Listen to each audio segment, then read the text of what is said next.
Okay, if you can take your seat, we're going to get started. We have a little entertainment coming up. A little different speaker today. So that quieted everybody down. It's not a striptease act, so stop. That's not what we're talking about. That's not what we're talking about, okay? So, ladies and gentlemen, Bob Sofer, our speaker, chairman, and he'll introduce our speaker. Thank you. Here's Bob. Thank you, Steve, and good morning, everybody. You know, we usually have various but very serious topics. Like last week, how much more serious can you get than talking about waste disposal, septic systems? So that makes it particularly nice and special that we have someone in the humor area to speak with us today, and that is Alan Ames. Alan Ames thinks he's funny. We'll soon see. Please join me in welcoming him. Thank you. So I know I was asked to speak about my entry into stand-up comedy, but what I'd really like to do is continue the presentation from last week on septic tanks. And I'm guessing that you all had a really good time and enjoyed it last week, because I've never seen more alter cuckers in one place at one time. So many jokes, so little time. All right, one last one. Off the top of my head, what would you expect to find in a septic tank at a temple or at a church? Well, holy shit, what do you think? All right, so my name is Alan Ames. The name of my show is Alan Ames Thinks He's Funny. And in the very short amount of time that I have, I want to talk about why I got into stand-up and do a few excerpts perhaps from my different routines. My show normally goes an hour, or until I have to pee, whichever comes first. It's always been on my bucket list to stand in front of a microphone and try to tell stories and jokes, because there's so many of you here that our lives have crossed paths before. You know me, I've told jokes and stories most of my life. So I wanted to actually try it. And on April 4th of last year, of 2023, I went down to a bar in Providence called the Askew, A-S-K-E-W, the Askew Bar, because they had open mic comedy on Tuesday nights. So I went down and I did my 5 minutes. And I did awful. It was a bar with 20-year-olds. But I went a second time. Did 5 minutes. Still awful. I kept going back until I wasn't quite so awful. I probably went 7 to 10 times to the bar. I tried all different kinds of comedy, even the stuff that they liked, which was raunchier stuff. And I didn't like doing that stuff at all. So, because most of my material is geared for a general audience, and for my fellow seniors, as I call it, boomer humor, I thought to myself, I don't need the bar here anymore. I'm used to talking into a mic and to people who are ignoring me. So I wanted to find an audience for my material. Well, where did I find them? I found them at senior centers. Not the residential ones, mostly, except I did do a short care one. And I have to mention real quick, I'm so glad, even though I don't think that show went that well, I'm so glad I did that show because Cantalou was sitting right in front of me. And he was smiling at me and he laughed. And right after I was done, he held his hand out and we shook hands. And even though I didn't think it was a great show, I'm so glad I got to have that experience with Cantalou. I know that he was loved here by many.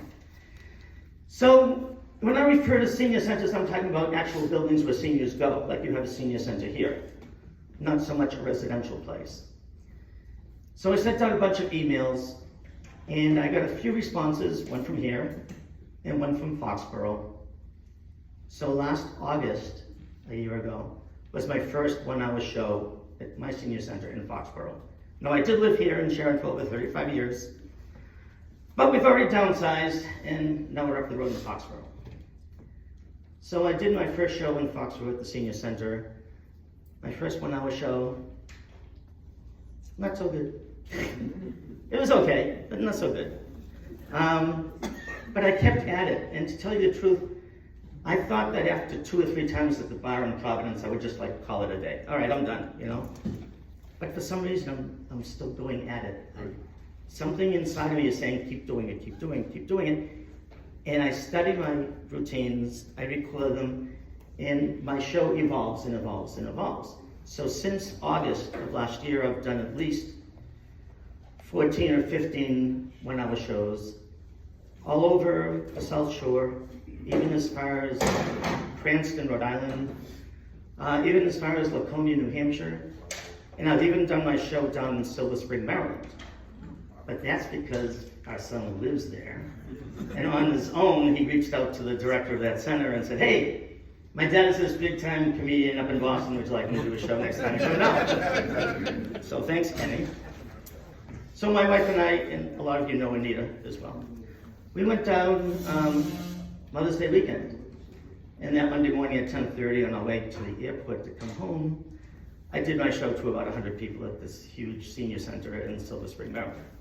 So I get around. Now, Anita doesn't really like to come to my shows. She comes to a few of them, but I'm fine because I can only take so much eye rolling during a performance. So, how do I structure my my routine? Hold on. He drinks a lot. That's not water. I have to, or else I won't be able to talk. I have a standard opening and a standard closing. And everything in between I fill in with different routines. My routines run anywhere from 5 to maybe 12 minutes. And my routines are about growing up in Dorchester. I'm OFD also, originally from Dorchester. I have some fun with, the perceived cultural differences between South Shore people and North Shore people. So I have some fun with that. I do a big segment on getting older. I have a segment where I just tell random jokes. I have a segment where I talk about our married life, which my wife has kind of taken out most of it. She kind of censored most of it. I have a huge section on things that bother me. And then I have a standard closing. So I have in my head all this information, all these jokes, all these routines, and they're just like floating around in here, and I kind of shake my head, and whatever comes out, comes out. So I'd like to kind of give you an idea of how I structure those and what I'm trying to accomplish in each one of the routines. I have no idea how much time I've already used. So, I'm doing good. So far.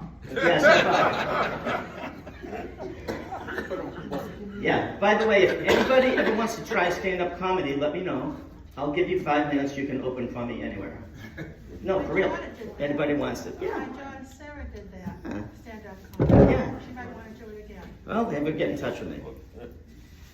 So, the first few minutes that I address a group of seniors, and the audiences have been anywhere from 12 people to 110, 20 people.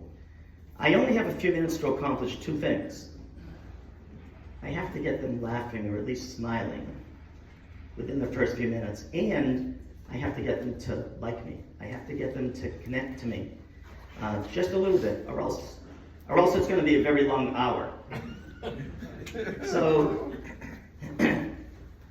So I have some standard jokes that I open with, and I'm going to share them with you.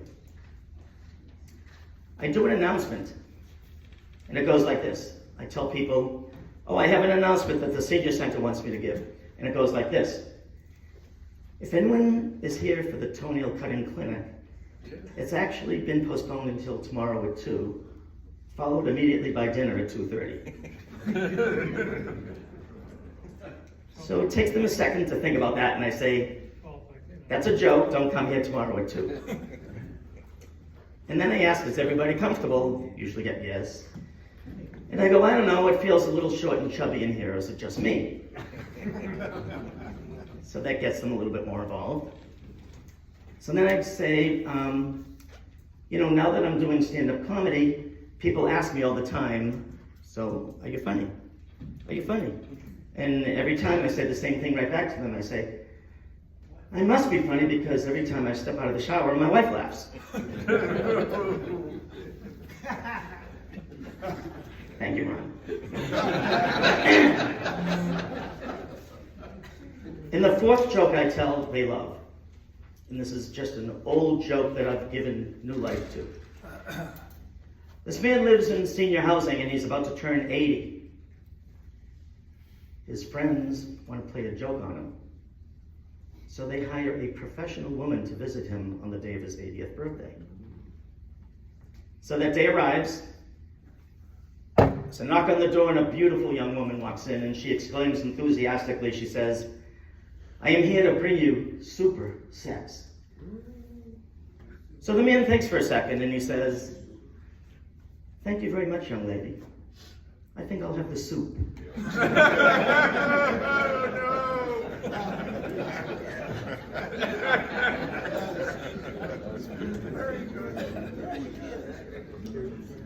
So in those few minutes, I tell those four jokes, and hopefully I've gotten people engaged and in the mood to laugh. And then I go into an intro about myself a little bit, how my family moved from Dorchester to Stoughton. What kind of soup? Matzo ball with chicken soup. What else? So I talk about how my family moved to Stoughton as I was entering my junior year of high school, and that's where I met my boss. My wife. She was Italian, so I go through, I get X number of kids and grandkids, blah, blah, blah, blah. I used to work in food service management. And by the way, I'm not retired fully. I retired from my field, but for the last 12 years, I've been a chauffeur for Carry International. It's a black car service. I drive 5 mornings a week, and I have some really good stories from that I'm not going to get to. But I do. I talk about the fact that I'm still an avid tennis player, and then I go to the Y in Foxborough at least 2 or 3 times a week because it takes a lot of work to keep this physique in such great shape. You can laugh, that's why I'm here. He's not going to tell you to be quiet. You can laugh all you want. So, after that, I invite people to come back to 1960 with me. I want people to reminisce and feel nostalgic about their youth. So I ask everybody, come with me. Come back to Dorchester, 1960. I was 8 years old, growing up in the triple deckers. 27 Sullivan Street, Dorchester, top of a hill. Tiny backyard, tiny front yard, little alleys in between each house. That's why we played in the street. And I talk about things that hopefully they remember. I have a lot of fun with, we had a bowl of plastic fruit. Like, why did we have a bowl of plastic fruit? And we kept it in the pantry. We didn't even bring it out unless company came, and then we brought it out, and that was my job.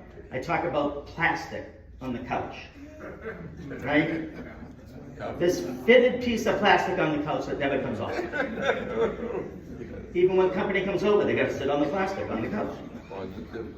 And then I talk about back then how things were different, and my mother was having a birthday, and she worked in Boston, Post Office Square. She was a dictaphone operator. Her bosses would record into a device, and she'd listen to it later and type whatever they said. But she had to take a bus and a train, and then a train and a bus to come home. And on the day of her birthday, my father thought he got her the greatest present ever. He got her a vacuum cleaner. Not good. If I ever got Anita a household appliance Oh my God. for her birthday, the cause of death on the coroner's report would be strangulation by electrical cord. So, in that routine, these are the things that they like to remember and think about, and I like to invoke a lot of those old nostalgic memories. But I like to fit my father and my mother into my routine, so I go on by saying, if my father were alive today, he'd be 104. And I am a lot like him. He was a storyteller. He loved to tell jokes. When they moved to the city of Brockton, to an apartment complex, when they retired, in the nice weather, he'd sit out back. And little kids of all ethnicities would sit around like at a campfire, and my father would just tell story after story after story. So I know I get a lot of that from him. Well, he had a poem, and his poem was about pay toilets.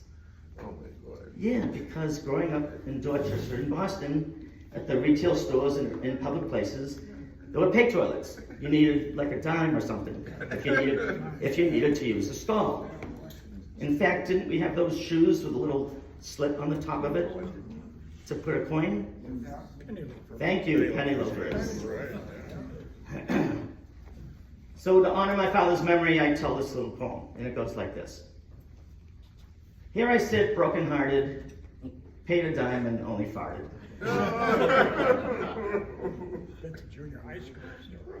I remember that one. I remember another version of it. And then I tell a joke. And then I tell a joke that I'm always hesitant to tell. You'll see why in a second.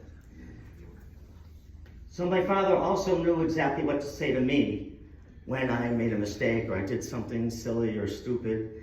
And he always knew what to say to me to make me feel better. I remember one day I was carrying a plate of food to the kitchen table. Remember, I'm 8 years old, still back in Dorchester, 1960. And all the food just slid right off the plate onto the floor. So I froze. I looked at my father, he looked at me. He said, Alan, I can't believe you were the fastest sperm. And I go like this, and I explained to the audience, I'm always afraid to tell that joke because I'm not sure how it's going to go. It's that kind of like watching a horror movie. And most of the time it goes over well, but in the town of Medfield, I did my show there to a small group, and instead of a laugh, I got a gasp. In fact, one lady reached for her inhaler. And then I transitioned into another routine. The thing about North Shore, South Shore, I introduced that by saying that one kid lives in DC, our daughter lives in Easton, but our youngest son lives in a little town called Groveland, which is up by Haverhill in the North Shore, which I never heard of that place before.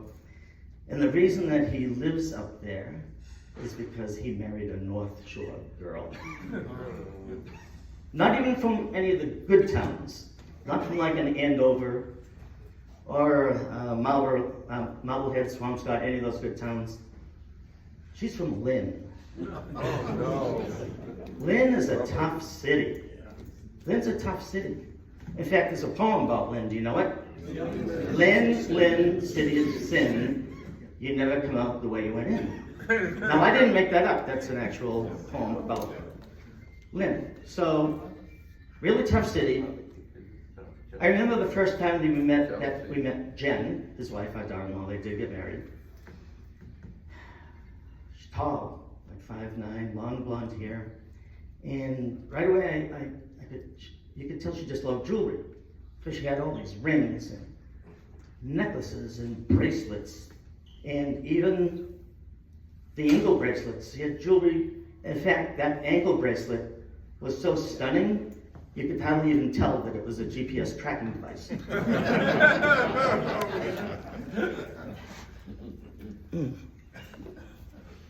When I go on, I talk about the North Shore being weird, and they have the orange dinosaur looking over Route 1 in Saugus by the hilltop, if you know all about that. But then I go into my routine on getting older, and I usually preface it by asking some questions, which I'm going to ask all of you. Do you remember Encyclopedia Britannicus? Yes. Do you remember S&H train stamps? Yes. Do you have an old box of black and white photos of generations ago with people in it that you don't remember? Yes. Did you watch the Ed Sullivan Show? Yes. Did you watch the Beatles when they were first on? Yes. Do you have a favorite spatula? Okay, there's a lot more men here than normal. Usually I have a lot of women and they say, So anyway, I introduce it by bringing up all these things, and I say, well, guess what? Congratulations, you're a senior citizen. So what? So we got older. So what? So the thing that bothers me the most about being a senior, I'm 72, and it's not a big deal, and it's that I know that at some point I'm going to need a hearing aid. Nice group you have here. We worked with them before you came to, Yeah. I've had one hearing test and I'm like right on the cusp of needing one. Yeah, well, I might need it before this is over. It's going fast. But my wife she's always after me, get another hearing test, get another hearing test. And I'm stubborn, I'm putting it off. But I want to give you an example of what my hearing is doing to me now. The other night, Anita and I were watching the news on TV. And I'm kind of half watching the news, half playing with my phone. And I could have sworn that the newscaster said something about a woman being shot in her anus. Not that word, in her anus. And I said to Anita, I said, did you hear that? How did she got shot in her anus? How does that even happen that you get shot? She got shot in her anus. So my wife said, well, first she said, well, you're an idiot. I hear that a lot. Yeah, but then she said, she got shot in the hyenas.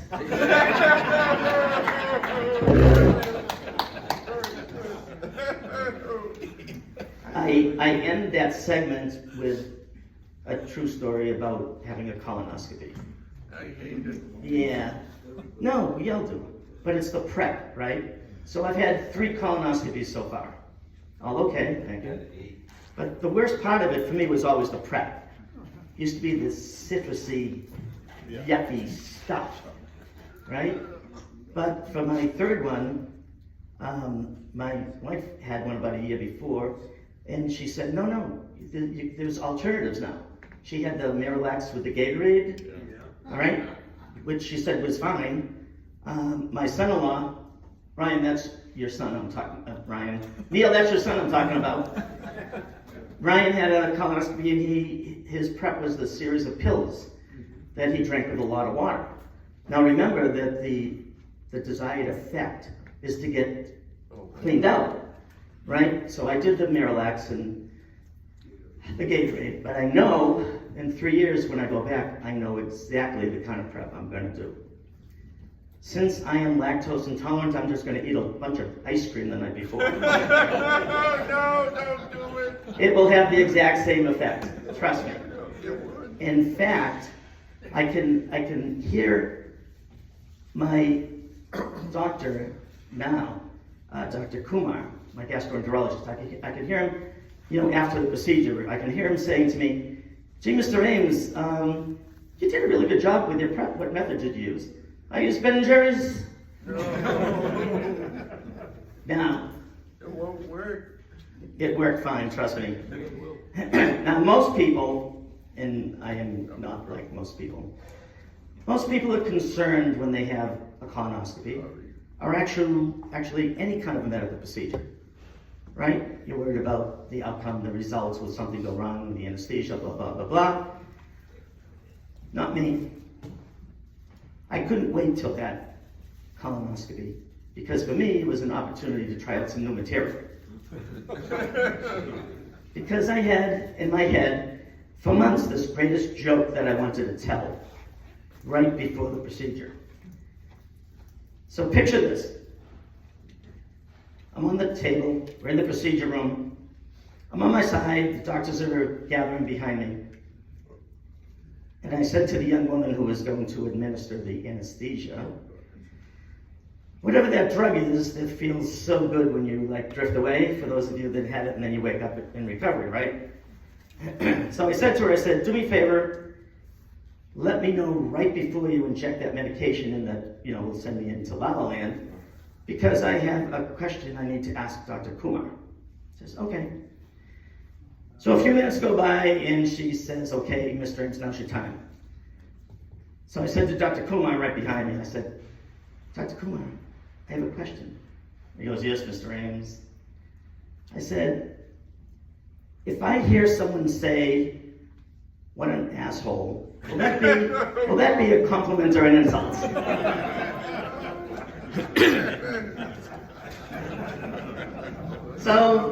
So I heard laughter, and the next thing I remember, I woke up in recovery.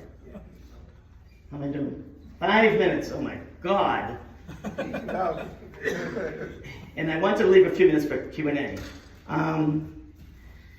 Oh, so much material, so little time. So the segment that I do on, I'll do married life. All right, so Anita and I are very different people. We really are. When we go shopping, I'm a list person. I want to go by the list. But Anita is like, she's practicing to be a contestant on supermarket sweepstakes from years ago. And she's just throwing stuff, and I'm a list person. It drives me nuts. During COVID, the early days of COVID, you know, we had the arrows going up one and going down the other. Now, Anita was a nursery school teacher here in Sharon for many years. She's still a substitute teacher here in the elementary schools.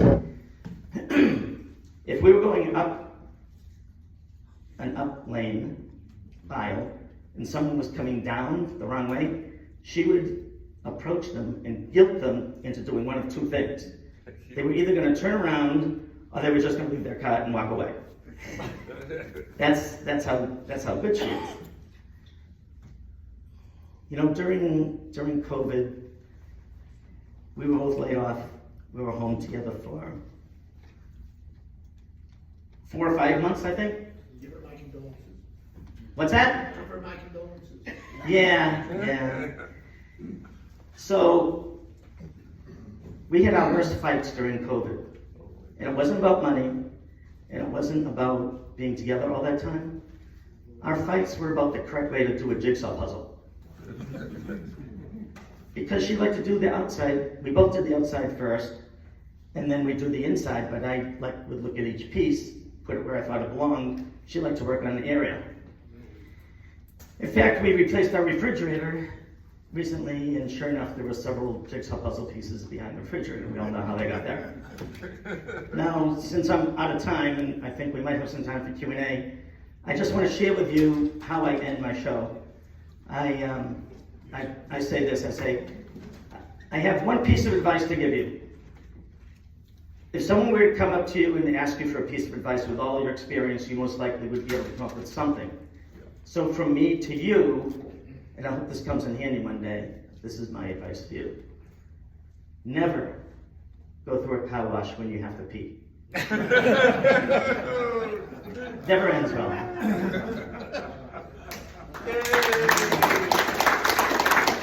That was very good. Anybody have any questions? Any questions? Where will you next be appearing?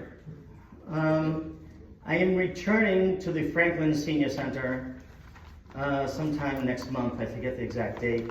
I'm going to go talk to Missy. I did a show here. So I'm going to try to set something up. He's going to be at Sharon Memorial Park this weekend. Okay, we're going to have raffle. Thank you very much, Alan. Oh, For you. Thank you. Thank you. Raffle time.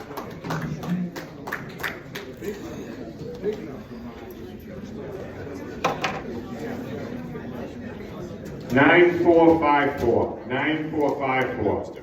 Very good. Thank you. I have some tickets. I don't know what they are. 9454.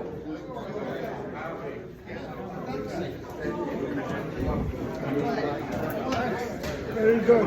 Thank you. And that was just excerpts. That was just part of my routine. Okay. I spoke Yeah, to you yeah, on the yeah, phone. sure. Yeah. Okay. Well, I thought you'd maybe never it's had mornings off.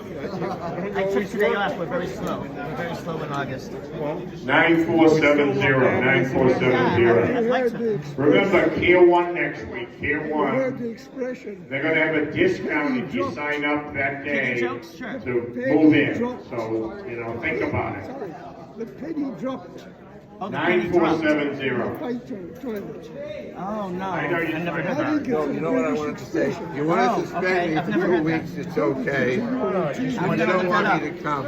Yes, sir. Control yourself. So I sing It was assisted funny, though. living, nursing homes, all, Oh, good, because they love music. You know what and I start off and I go, listen, I just want you to know, when I came in the front door, the little girl, you won't tell me. She was very upset, and I asked her why. She said, my teddy bear won't eat. I said, well, it's From my pocket, that's an old ticket. and then I My said, teddy bear won't eat, yeah. and that's why I say after that. And that's Thank why you, I everybody. say, don't tell people. Oh, okay. I get You it. know what I wanted to tell you, by the way? You know, my name is Berkowitz. Okay. So I went to school 12 years with Sheila Ames. You know, they used to do everything else. But I hope she's well and everything. My sister? Yeah, Sheila. She was very, I don't know if that's your sister. Sheila Ames is Yeah, my yeah, sister, but- tiny little thing? Yeah, she's very smart, and I do remember. And I remember your son, Kenny, Yeah. and I remember he had an accident playing soccer. He did. And I'm glad that He's a marathon runner now. Wow. And I remember Sheila, she was very smart. I'll tell her, Phil Berkowitz. Yeah, tell her Phil Berkowitz. I will. Oh, you know what? I enjoyed Yeah, your show. hold on. No, I'm still recording. Okay, I got it. Thank you. I enjoyed it. Oh, good, I'm glad. My name's. Earl. I was just telling Steve how I took over from you back. Yes, back in the day when I was Back a in the Republican. day. Yeah, that's how I met you. I know. How are you? Good to see you. Yeah, thanks. I have to ask you for your card. Roger's over there. I mean, My daughter wants to give you that, and I'll see if she's Yeah. interested.